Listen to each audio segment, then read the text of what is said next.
Doctor সাহেব মনে করেন দেবে তো আমি অনেকটা অসুস্থ পরে আমার আমার আয়সা আমার সাইডে বসলো, বুঝছেন? আমার সাইডে বসলো, বসার পরে ডাক্তারও তো দেখি ডাক্তার কি আমাকে চিকিৎসা করতে আসছে, ডাক্তার তো দেখি আমাকে এমন এমন এমন এমন কইরা মনে করেন এমন করতেছে মনে করেন ওরা একটা কোন ওদের, বুঝছেন?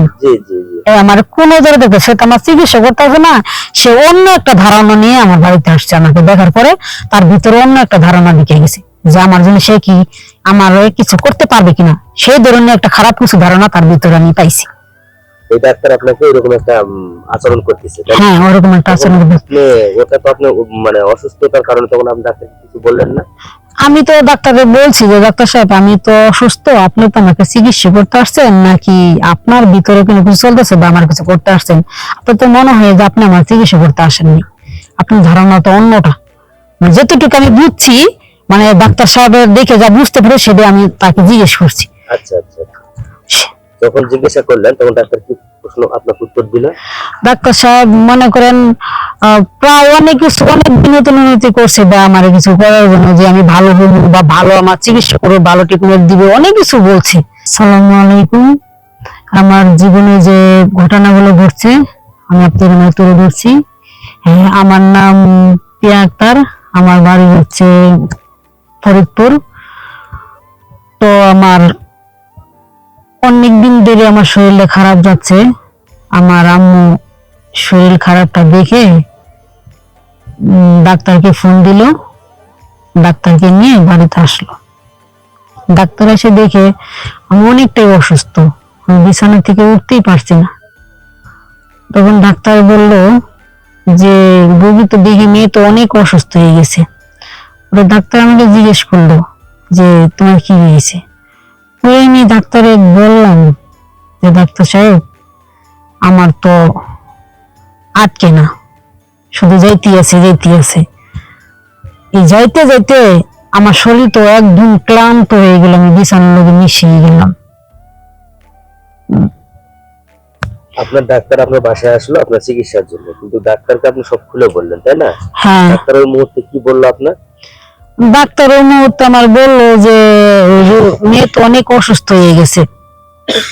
প্রায় আমাকে জিজ্ঞেস করলো যে এটা তোমার কতদিন ধরে যাচ্ছে। আমি বললাম ডাক্তার সাহেব আমার তো প্রায় 20 দিন বা 1 মাস ধরে এভাবে আমার যাইতেছে, মানে যাইতে যাইতে মনে করেন আমি বিছানার লোকে মিশে গেছি বা আমি কোনো কিছু করতে পারিনি, বিছানা থেকে উঠতে পারিনি যে আমি একটা কিছু করবো, এরকমটা আমার শরীর কাহিল হয়ে গেছে বা ক্লান্ত হয়ে গেছে।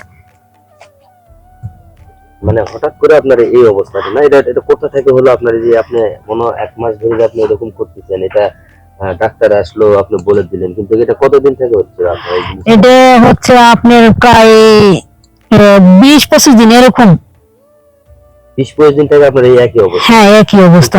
যখন দেখা গেল যে ডাক্তার আপনার কাছে চিকিৎসা নিতে আসে, ডাক্তার আপনাকে কি এমন আচরণ করলো যে ডাক্তারকে আপনি মানে ডাক্তার সাহেব মনে করেন দেবে তো আমি অনেকটা অসুস্থ পরে আমার আয়সা আমার সাইডে বসলো, বুঝছেন?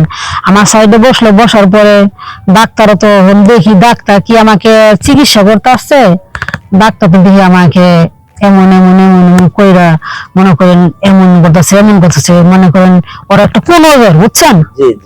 আমার কোন ওদের দেখে সে তো আমার চিকিৎসা করতে আসবে না, সে অন্য একটা ধারণা নিয়ে আমার বাড়িতে আসছে। আমাকে দেখার পরে তার ভিতরে অন্য একটা ধারণা ঢুকে গেছে যে আমার জন্য সে কি আমার কিছু করতে পারবে কিনা, সেই ধরনের একটা খারাপ কিছু ধারণা তার ভিতরে আমি পাইছি। এই ডাক্তার আপনাকে এরকম একটা আচরণ করতেছে? হ্যাঁ, ওরকম একটা আচরণ করতেছে। ওটা তো আপনি মানে অসুস্থতার কারণে তখন আপনি ডাক্তারকে কিছু বললেন না? আমি তো ডাক্তারকে বলছি যে ডাক্তার সাহেব আমি তো অসুস্থ, আপনি তো আমাকে চিকিৎসা করতে আসছেন নাকি আপনার ভিতরে কোনো কিছু চলতেছে বা আমার কিছু করতে আসছেন? আপনার তো মনে হয় যে আপনি আমার চিকিৎসা করতে আসেননি, আপনার ধারণা তো অন্যটা। যেটুকু আমি বুঝছি মানে ডাক্তার সাহেবের দেখে যা বুঝতে পারে সেটা আমি তাকে জিজ্ঞেস করছি। আচ্ছা আচ্ছা, যখন জিজ্ঞাসা করলেন তখন ডাক্তার কি প্রশ্ন আপনাকে উত্তর দিল?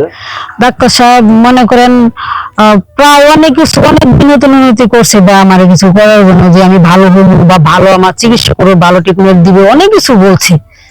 আর আমি তো বুঝতে পারছি যে ডাক্তার সাহেব আমাকে কি বলতেছে বা আমার কাছে কি চাইতেছে, সেটা তো আমি ধরতে পারছি। ও না আমার মাকে আমি বললাম ডাক দিয়ে যে মা তুমি আমাকে ডাক্তার নিয়ে আসছো বাড়িতে আমাকে চিকিৎসা করার জন্য, কিন্তু ডাক্তার সাহেব তো আমাকে অন্য রকমের দেখতেছে বা অন্য একটা ধারণা আমার নিয়ে খারাপ কিছু ওর ভিতরে, ডাক্তার ভিতরে আমি পাচ্ছি। মাকে বললাম, মা তো বিশ্বাস করে না যে না ডাক্তার সাহেব নিয়ে আসছি, তুই অনেক অসুস্থ আর তোকে চিকিৎসা করার জন্য। ডাক্তার সাহেব যে আমার কি চিকিৎসা করতে আসছে সেটা তো আমি বুঝতে পারছি না, মা না বুঝতে পারলো। ডাক্তার আপনার চাহিদা মেটানোর জন্য হুম। আসছিল। কিন্তু আপনার যে অবস্থাটা ওইরকম, তবুও ডাক্তার কোনো হ্যাঁ, কিছুতেই মানে না কোনো কিছুতে সে এই না, তাদের চাহিদা যে পূর্ণ করবে বা আমার দিকে যে তার অন্য একটা ধারণা তার ভিতরে ঢুকছে, সে তার ডাক্তার করবে। আমি যে অসুস্থ সেটা তার মনেই করে না। তাই হ্যাঁ, তখন ডাক্তার কি করলো? আপনাকে ওটা করার পরে ডাক্তার কি ওষুধ বড়ি বা কোনো কিছু দিছিল আপনাকে, না আপনি শুধু শুধু আপনার মাকে শুধু বলে দিলেন আপনি এটা? আর ডাক্তার সাহেব তো মনে করেন মানে কেন মেয়ে মাসে তো শরীরের জন্য গায়ে হাত দেয় বা এটা করে, সেটা তো আর বুঝতে হয়, বুঝে তো সবাই তো বুঝে নাকি, সেটা তো আর ভাঙায় বলতে হয় না। তা ওটাই সেটা তো বুঝেই তো মনে করেন আমি আমার মারে বলছি যে মা ডাক্তার সাহেব তোমার চিকিৎসা করতে পারে নাই, সে তো অন্য ধারণা নিয়ে আমার কাছে আসছে। আমার মা এটা বিশ্বাস করে না। মানে আপনি যেটা ভাবতেছিলেন যে আপনার ডাক্তার আপনাকে স্পর্শ করতেছে, বাট সে যে একটা মানে আপনার উপর একটা চাপ দিবে, শারীরিক চাপ, সেটা আপনাকে না দিয়ে সে আপনাকে সব মাথা টিপতেছে, গা টিপে দিচ্ছে, হুম। এরকম কিছু করতেছে। তখন আপনি ডাক্তারের মানে মন্তব্যটা আপনি করছেন যে ডাক্তার আপনাকে খারাপ কিছু করবে, কিন্তু হ্যাঁ। আসলে সে তো খারাপ কিছু করলো না। তাহলে আপনি কেন আপনার মাকে এই কথাটা বলতে গেলেন? তা খারাপ কিছু করলো না, সে তো আমার খারাপ অফার দিল, সে আমাকে চিকিৎসা করতে, সে একটা আমার ওষুধ দিবে বা এগুলা খাবো আমি নাকি, সেটার ধরনের কোনো কিছুই আমার হাতে দিলে, সে তাহলে কিসের জন্য আসছে? একটা ডাক্তার যখন আপনাকে প্রথমত দেখতে যায়, তখন অবশ্যই আপনার এই চোখ দেখবে, মুখ দেখবে, নাক দেখবে, দেহ দেখবে, হাতের নাড়ি টাড়ি সবকিছু পরীক্ষা নিরীক্ষা করবে। কিন্তু এখানে হাত দেওয়ার এটা ডাক্তারের তো কোনো যায় আসে না, বা আপনার তো কোনো যায় আসে না, আপনার তো কোনো দোষ থাকে না, তাই না? তাহলে আপনি কেন এই কাজটা করতে গেলেন? আমি একটা ডাক্তার আমার সাথে ওই জন্য খারাপ ধরনের কোনো কিছু করছে বা আমার করতে চাইতেছে বা আমার কোনো চেষ্টা করছে বা করতেছে, সেটা তো আমি বুঝতে পারছি। তো আচ্ছা, আপনার উপর জোর জুলুম করছে। হ্যাঁ, আমাদের জুলুম করছে বা আমি যে অসুস্থ তারা বলতেছে, সে এই কথা তো মানেই না, তারটা সে করবে। কিন্তু সে করেই ছাড়িছে। হ্যাঁ, করেই ছাড়ছে। আচ্ছা, আচ্ছা ঠিক আছে। তাহলে আপনার এই কষ্টের কথা যখন আপনি সবাইকে বললেন, তাহলে আপনি আপনার দর্শকদের মাঝে কিছু বলেন, কারণ আপনার কথা তো শুনতেছে অনেকে। আমার দর্শকদের উদ্দেশ্যে একটা কথা আমার, যে অসুস্থ হইলে কেউ যেন ডাক্তারকে খবর দিয়ে বাড়িতে না আসে। আমার দর্শকদের উদ্দেশ্যে সেই কথাই। আচ্ছা দর্শক, শুনলেন তো? আসলে রোগী বাড়িতে চিকিৎসার জন্য যদি ডাক্তার নিয়ে আসা হয়, তাহলে ডাক্তারের চরিত্রটা কেমন হয় সেটাতে আপু আপনাদের বলে বুঝাই দিল। এটা আপনারা কখনো কোনো সময় করতে যাবেন না, এটা কিন্তু আসলে একটা ভুল কথা। আপনার অসুখ যতই হোক আপনি ডাক্তারের কাছেই যাবেন, কিন্তু ডাক্তারকে আপনার কাছে নিয়ে আসবেন না। নিয়ে আসলে পরিস্থিতিটা এই আপুর মতে হবে। তো ছোট ভাই, বড় ভাই, আপু, বড় আপু সবাইরে বললাম। তো আপু